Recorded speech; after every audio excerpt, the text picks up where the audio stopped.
శ్రీకాకుళం జిల్లా పలాసలో పోలీసులు గంజాయి అక్రమ రవాణాను అడ్డుకున్నారు. కాశీబుగ్గ పోలీసుల తనిఖీల్లో భాగంగా రైల్వే కాలనీ జంక్షన్ వద్ద అనుమానాస్పదంగా సంచరిస్తున్న ముగ్గురు వ్యక్తులను అదుపులోకి తీసుకున్నారు.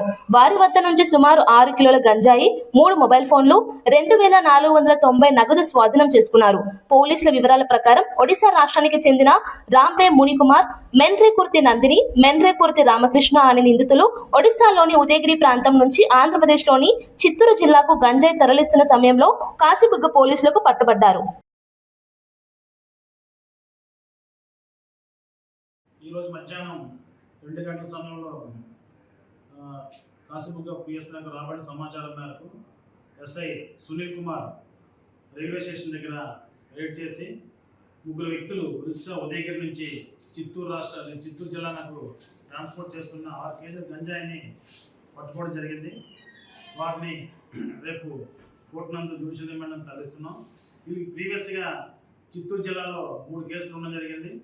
వీరు ఇదే పనిగా ఒరిస్సా నుంచి మన రాష్ట్రానికి తీసుకొచ్చి గంజాయిని ఈ లేడీ అనేది వాళ్ళ గ్రామంలో అమ్ముతూ ఉంటుంది. వీళ్ళని రేపు పొద్దున్న ఎన్డీపీఎస్ యాక్ట్ కింద కేసు నమోదు చేయడం జరిగింది. ఈ సీజ్ గంజాయిని ముద్దాయిని రేపు కోర్టు నందు ప్రొడ్యూస్ చేయడం జరుగుతుంది.